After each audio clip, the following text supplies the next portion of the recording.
Bom dia, irmãos. Vamos abrir a palavra de Deus no livro do profeta Isaías, capítulo 57. Isaías, capítulo 57, versos de 14 a 21.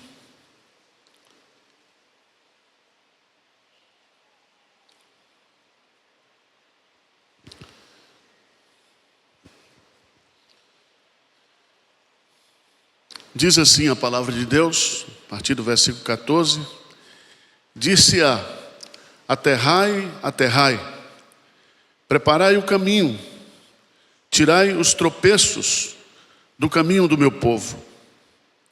Porque assim diz o alto, o sublime, que habita a eternidade, o qual tem o nome de santo. Habito no alto e santo lugar, mas habito também com o contrito e abatido de espírito, para vivificar o espírito dos abatidos e vivificar o coração dos contritos. Pois não contenderei para sempre, nem me indignarei continuamente, porque do contrário, o espírito definharia diante de mim e o fôlego da vida que eu criei. Por causa da indignidade da sua cobiça, eu me indignei e feri o povo. Escondi a face, indignei-me. Mas, rebelde, seguiu ele o caminho da sua escolha. Tenho visto os seus caminhos e o sararei. Também o guiarei e lhe tornarei a dar consolação, a saber, os que dele choram. Como fruto dos seus lábios, criei a paz. Paz para os que estão longe e para os que estão perto, diz o Senhor, e eu os sararei. Mas os perversos são como o mar agitado, que não se pode aquietar, cujas águas lançam de si lama e lodo. Para os perversos, diz o meu Deus, não há paz. À luz desse texto, irmãos, eu quero meditar com vocês sobre o tema: Deus restaura aqueles que têm um coração quebrantado. O maior pecado que eu e você, nós enfrentamos é o pecado da soberba, o pecado do orgulho. E o orgulho simplesmente é a nossa independência de Deus. Ou muitas vezes a busca pela supremacia, pela glória que é de Deus. Lúcifer queria o lugar de Deus e foi expulso do céu. Adão e Eva, eles queriam ter o mesmo conhecimento de Deus e foram expulsos do paraíso. E a Bíblia fala que a soberba e o orgulho nos engana, e que o soberbo precede a ruína, e que Deus resiste aos soberbos. E esse verbo resistir significa que Deus, ele batalha, ele se torna um adversário daqueles que são tomados pela soberba. E muitas vezes, eu e você, passamos por momentos espirituais de deserto, de desânimo, de abatimento, justamente por causa da soberba do nosso coração. E eu queria nesta manhã, à luz desse texto, trazer uma mensagem de esperança para mim e para você. Deus está aqui e Ele quer restaurar você nessa manhã. Deus quer levantar aquele que está abatido, que está desanimado. E somente Ele pode fazer isso. Não existe outro caminho que não seja Deus. somente Ele levanta o abatido.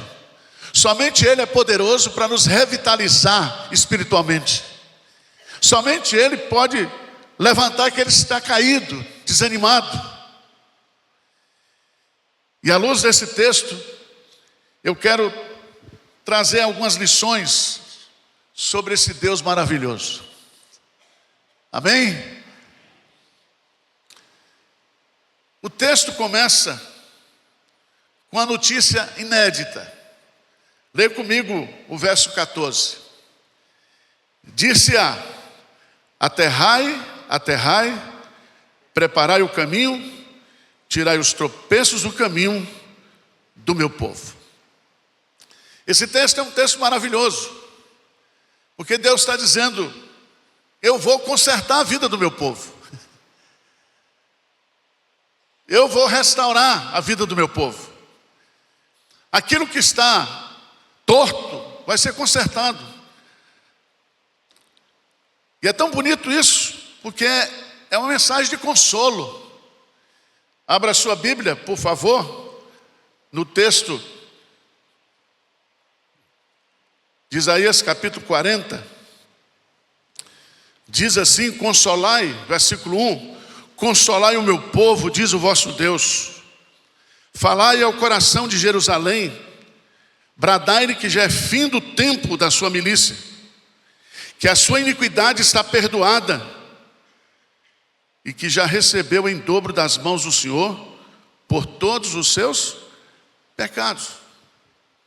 Deus está dizendo: o que vocês tiveram que sofrer por causa dos pecados de vocês, vocês já sofreram. E eu vou consertar a vida de vocês. Diz amém aí, meu. Presta atenção. Ou Deus nos conserta, ou nós jamais nos consertaremos. Tem um ditado que diz: pau que nasce torto, morre torto. Mas com a graça de Deus não é assim não. Pau que nasce torto, e todos nós, Deus conserta. Deus restaura. E talvez você esteja chegando esse final de ano abatido, desanimado. Foi um ano difícil, foi um ano duro. Mas o Natal de Jesus é o Natal da esperança. É o Natal da boa nova de grande alegria. É o Deus que vem ao nosso encontro. Então, o texto começa dizendo: aterrai, aterrai. Veja lá, Isaías 42, versículo 16. Veja que coisa linda. 42, 16. Guiarei os cegos por um caminho que não conhece. Faloreis andar por veredas desconhecidas. Tornarei as trevas em luz perante eles, e os caminhos escabrosos em planos. Estas coisas lhes farei, e jamais os desampararei. Quem já viveu uma situação na vida cristã que você disse assim: não tem jeito. Não tem jeito. Ou Deus faz, porque eu não consigo fazer. Eu já tentei, eu já lutei. Quem já passou por uma experiência assim na sua vida? Não vou fazer mais isso. Eu, a partir de hoje, vou ser manso e humilde de coração. Eu não vou reagir às provocações. Irmãos, o nosso coração é soberbo.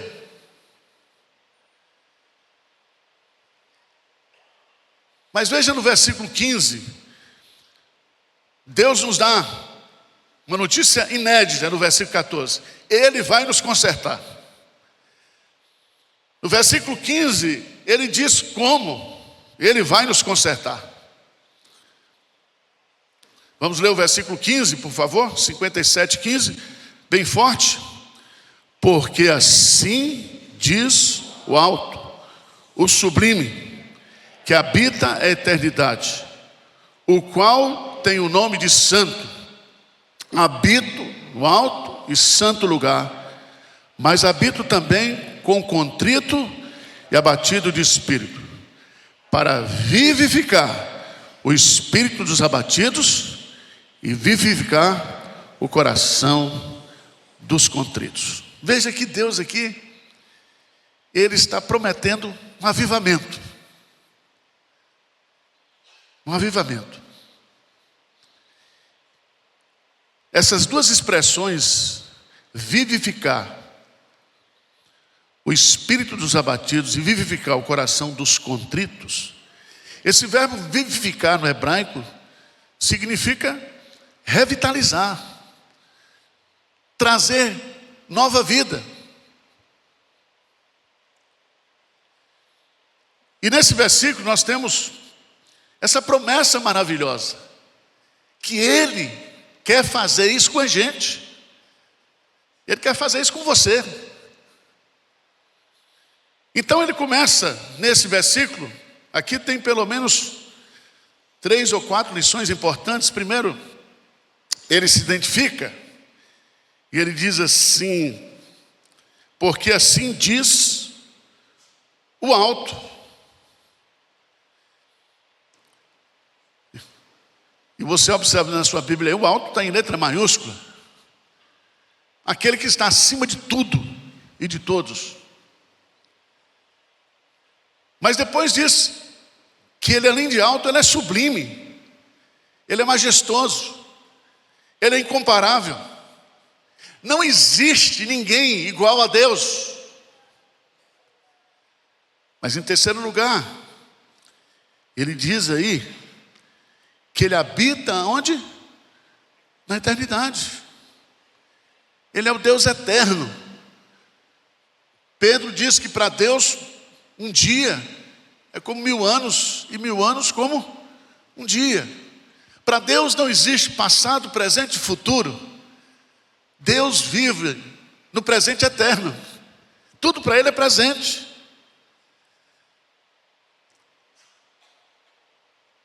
Mas diz o texto que Ele também é santo, o qual tem o nome o que? De santo. E quando você pensa em santidade de Deus, você pensa em beleza. Por isso que nós adoramos a Deus na beleza da sua santidade. Se o pecado nos torna feios, a santidade nos torna o quê? Bonitos. Por isso que não tem crente feio. Tem crente deformado, mas bonito. Então Deus se identifica aqui como aquele que é poderoso. Então somente aquele que é alto, que é sublime, que é santo, pode nos restaurar. Segunda coisa que esse versículo nos ensina é que Deus tem 2 endereços: www, eternidade. Ele habita na eternidade, onde não há nem passado, nem presente, nem futuro. Ele é o Deus eterno. Mas diz o texto também que Ele habita também. Olha que coisa linda. Ele habita também com o contrito e abatido de espírito. A palavra contrito significa despedaçado, quebrado. Você já se sentiu isso assim? Por que quebrantamento tem a ver com rasgar roupa, jejum e colocar a boca no pó da terra? Significa que se você quer restauração na sua vida, você precisa se quebrantar diante de Deus. Se você quer a presença de Deus, a presença restauradora de Deus, você precisa se humilhar. Humilhai-vos na presença de Deus e Ele vos exaltará. Deus resiste aos soberbos, porém dará mais graça aos humildes. Não existe graça para o soberbo, só existe graça para os humildes. Só existe restauração de Deus para aquele que se quebranta. Mas essa palavra humilde significa aquele que, de fato, olha para Deus e diz: eu sou uma pessoa insignificante. Você se lembra que Jesus contou uma parábola onde foi dada uma festa. E aqueles que queriam aparecer sentavam nos primeiros o quê? Lugares. Mas aquele que sentou no último lugar foi chamado e diz: olha, você vai sentar no primeiro lugar. Veja bem, o que é humildade? Humildade é quando eu sento no último lugar. É quando eu entendo a minha insignificância. Não existe possibilidade de Deus residir no coração do soberbo. Deus habita no coração daquele que é contrito e abatido. Dá uma olhadinha, por favor, em Isaías 66, versículo 2. Isaías 66, versículo 2. O que diz lá? Ele diz assim: porque a minha mão fez todas essas coisas, e todas vieram a existir, diz o Senhor. Mas o homem para quem olharei é este, o aflito e abatido de espírito, e que treme o quê? Na minha palavra. Olha que coisa linda. Para quem é que Deus olha? Eu olho para aquele que está aflito, abatido, quebrantado, e que treme, respeita aquilo que eu falo, aquilo que eu digo. Sabe, meu irmão, qual é o grande problema da nossa vida?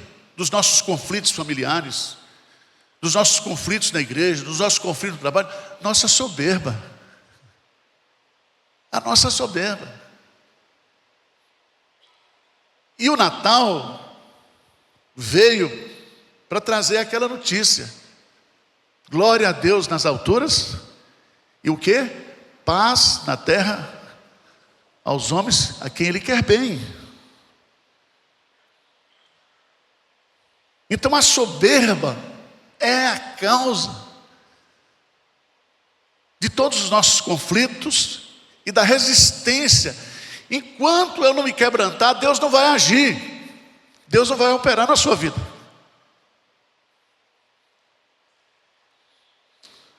Mas Ele diz que habita com um propósito. Que propósito é esse? Para vivificar o espírito dos abatidos e vivificar o coração dos contritos. Veja que a restauração é interior, é de dentro para fora. Porque de onde procede a nossa soberba? É do nosso coração. Então não adianta consertar por fora, tem que consertar por dentro.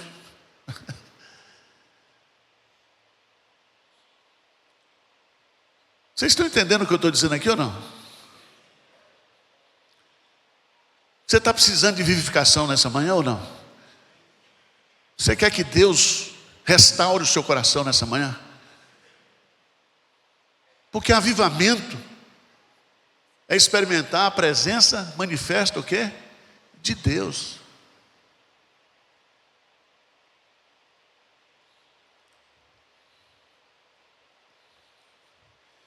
E essa é uma resolução dele. Eu acho isso aqui lindo,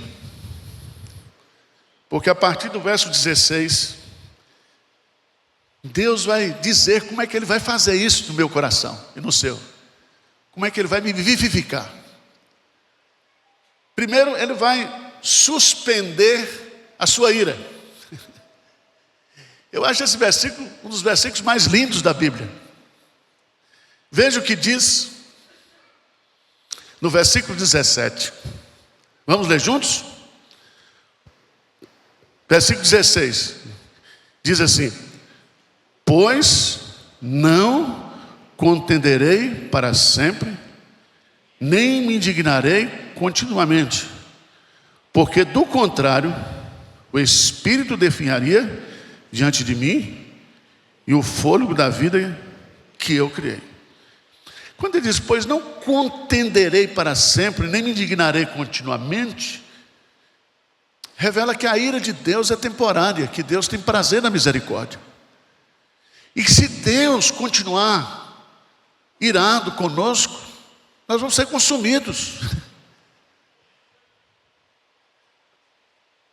Ele é o Todo-Poderoso, e nós somos fracos. Então o que Deus está dizendo aqui é o seguinte: eu não vou continuar considerando você à luz da lei, à luz da minha justiça, porque vocês não aguentam. Nós somos pó.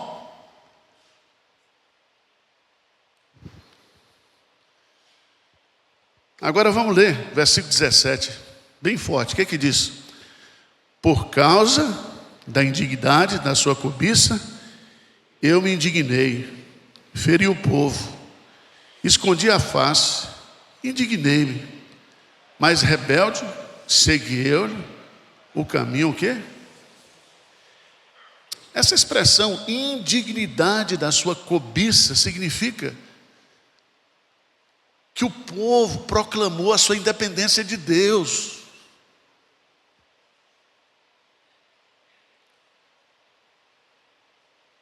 Isso é indigno, e isso provoca a indignação de Deus.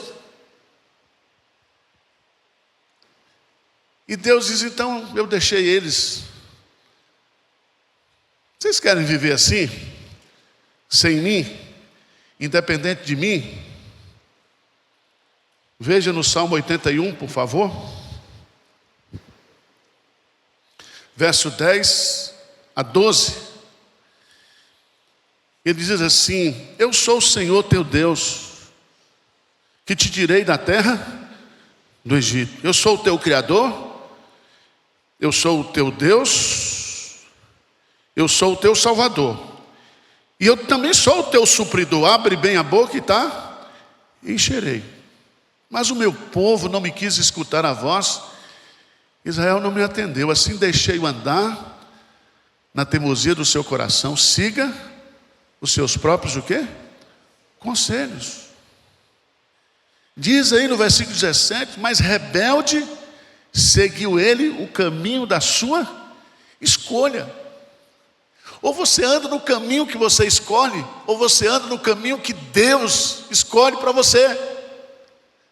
E quando você anda pelos seus próprios caminhos, você está tomado pela soberba, pelo espírito de independência de Deus.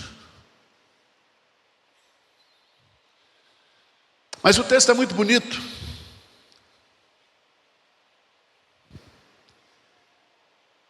Versículo 18. Deus vai fazer 4 coisas comigo e com você nessa manhã. 4 coisas que Ele promete aí.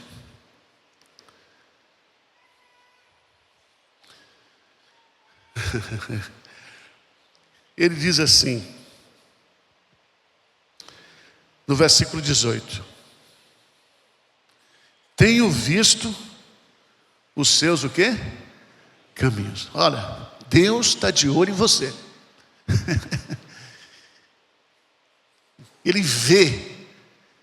Você está brigado com Ele, você está andando nos seus próprios caminhos, mas Deus continua olhando para você. Amém? Ele não desiste de nós. Você está fazendo tudo errado, mas Deus está olhando para você. Independentemente, Ele diz assim: tenho visto os seus caminhos, e a primeira bênção que Ele promete, e o sararei.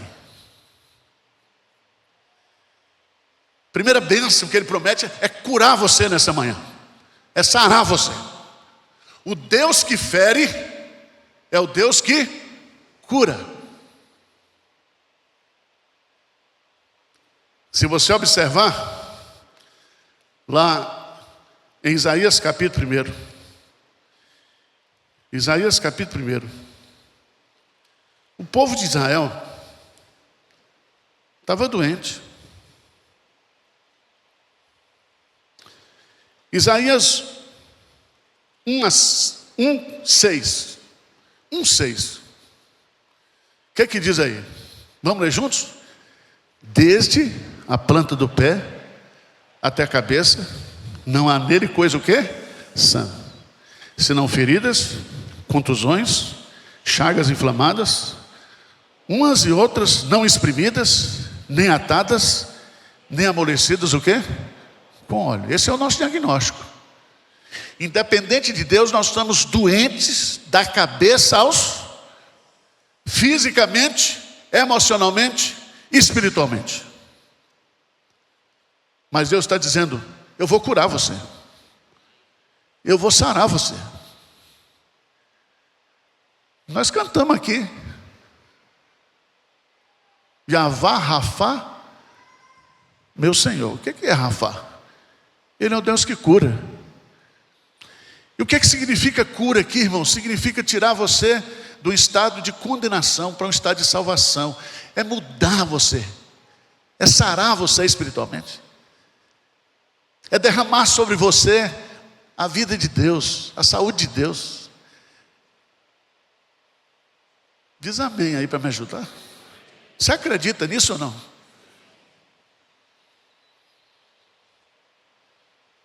Deus quer nos sarar.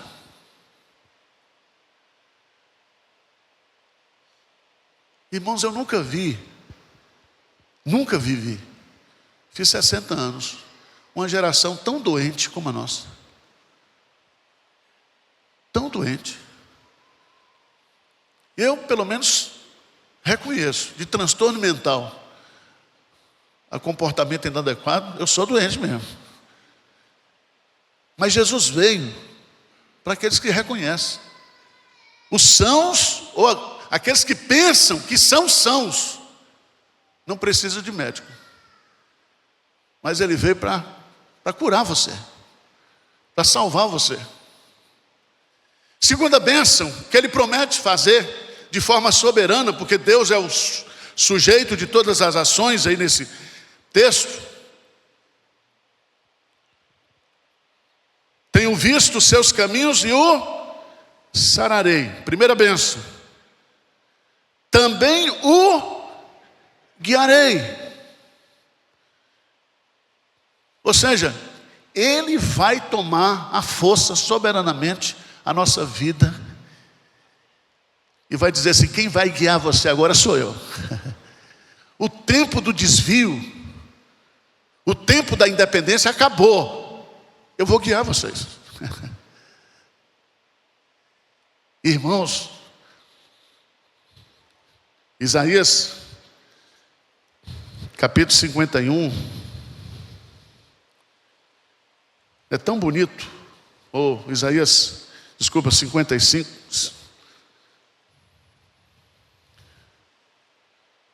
Ele vai dizer lá, versículo 9, versículo 8: porque os meus pensamentos não são os vossos pensamentos, nem os vossos caminhos, o quê?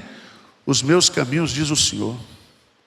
Porque assim como os céus são mais altos do que a terra, assim os os meus caminhos mais altos do que os vossos caminhos, e os meus pensamentos mais altos do que os vossos, o quê? Pensamentos. Eu vou colocar vocês no caminho agora. Vocês não vão andar do jeito que vocês querem. E esse caminho que ele preparou é Jesus. Jesus diz: eu sou o caminho, a verdade e a vida. E ninguém vem ao Pai senão. Então Jesus é o caminho que nos leva à presença de Deus.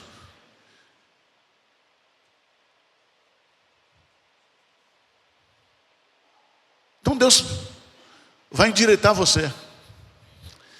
Se não for pelo bem, se não for por amor, é pela dor, mas você vai voltar para o caminho. E esse caminho é santo, e esse caminho é prazeroso, e esse caminho nos leva à presença de Deus. É o caminho apertado, é o caminho estreito, é o caminho da renúncia, da submissão. Mas ele diz: eu vou trazer vocês da desobediência para a obediência. Terceira bênção que ele promete aí: cura, direção. Mas ele diz aí também o quê?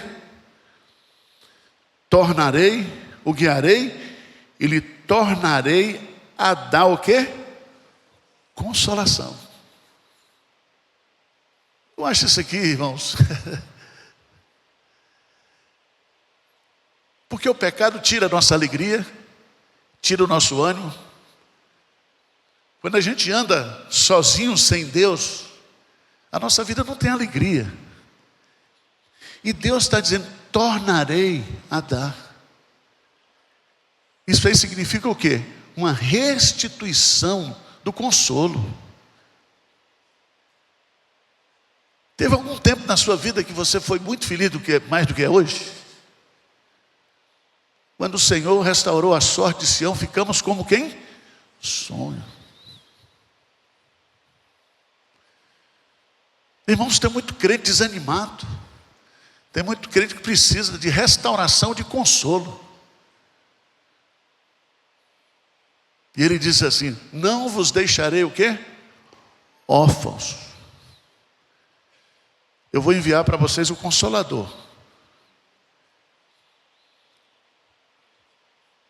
Então Deus quer nessa manhã trazer consolo para você. Tirar você dessa prisão da angústia, essa prisão da murmuração, da ingratidão, da insatisfação. Esse Natal vai ser o Natal mais abençoado da sua vida, se você quiser. Deus está pronto para restaurar você nessa manhã. Mas há uma quarta e última bênção aí. Qual é essa última bênção? Hein? Versículo 19: como fruto dos seus lábios, cria paz. Paz para os que estão longe e para os que estão perto, diz o Senhor, e eu o quê? Os sararei. Por que que no hebraico repete paz, paz? Porque no hebraico não tem um superlativo. E quando repete paz, paz, está dizendo a paz verdadeira. Irmãos, a maior necessidade que eu e você nós temos é dessa paz de Deus. Porque tudo ao nosso redor pode estar em guerra, mas se você tem essa paz, essa paz é uma paz interior, essa paz é uma dádiva, essa é uma paz exclusiva, essa paz é universal, é para os que estão perto e para os que estão o quê? Longe.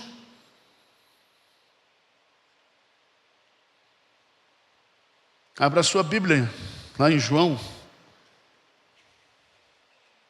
capítulo 14.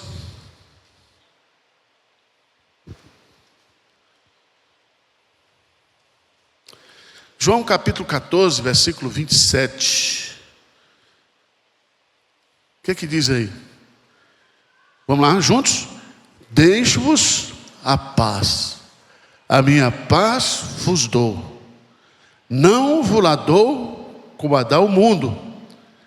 Não se turbe o vosso coração, nem se atemorize. Louvado seja Deus. Essa paz é um presente. Essa paz é uma paz exclusiva. Minha paz. Essa paz é uma dádiva, eu vos dou. Essa paz você não acha em lugar nenhum. Não vos lá dou como a dá o mundo. É uma paz inédita. É uma paz sobrenatural.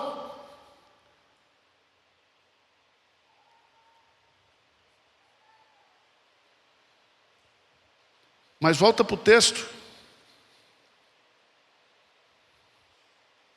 Como fruto dos seus lábios criarei a paz.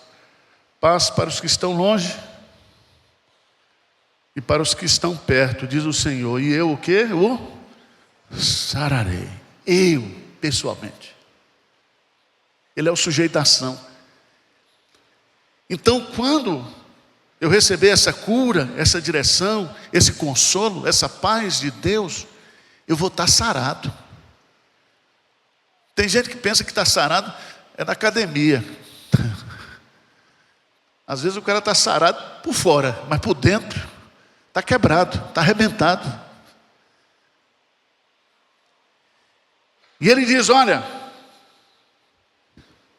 mas para os perversos são como o mar agitado que não se pode aquietar, cujas águas lançam de si lama e lodo. Para os perversos, diz o meu Deus, não há paz. Essa paz é exclusiva.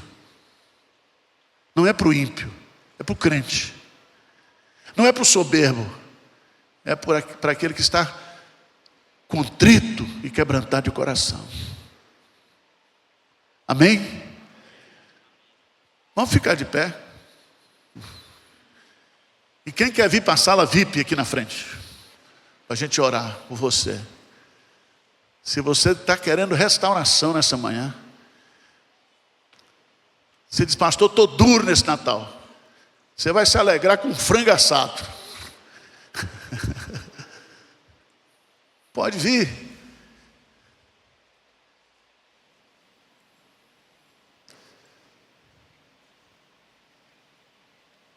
Tem tanta gente tentando roubar nossa alegria, né? Tem ou não tem? Às vezes o problema está dentro de casa. Mas não vai conseguir não. Jesus é maior do que os nossos problemas. E com a paz dele no coração, com a cura dele interior, a gente enfrenta tudo. Enfrenta tudo. Pode vir, gente. Tenha vergonha de dizer que precisa de oração, não. Eu podia até estar embaixo com você, porque esse ano foi difícil para mim, viu? É porque eu não choro, nem tenho tempo para ter burnout. Mas também eu não tenho mágoa de ninguém. Eu durmo tranquilo, porque em paz me deito. E quem está fazendo, quem deixa Deus tratar. Você conserta filho? Você conserta sogra? Você conserta marido? Nem tente. Só Deus para consertar as coisas, irmãos. E Ele está prometendo para mim e para você. Eu vou sarar você hoje. Eu vou botar você no caminho certo. Eu vou consolar você. Eu vou dar paz para você. Que esse Natal seja o Natal mais feliz da sua vida. Que você celebre a Cristo. Que você louve a Cristo. Tá bom? Senhor Deus, nós tomamos posse das tuas promessas. Tu sabes, ó Deus, e conhece as nossas lutas, as nossas angústias interiores. O Senhor conhece os nossos adversários. O Senhor conhece a nossa desobediência. Mas o Senhor tem prazer na misericórdia. E não há ninguém igual ao Senhor. E nós queremos pedir que essa profecia de Isaías 57 se cumpra na minha vida, na vida de cada irmão que está aqui nessa manhã, daqueles que estão nos assistindo, Senhor. Que esse Natal seja um Natal feliz.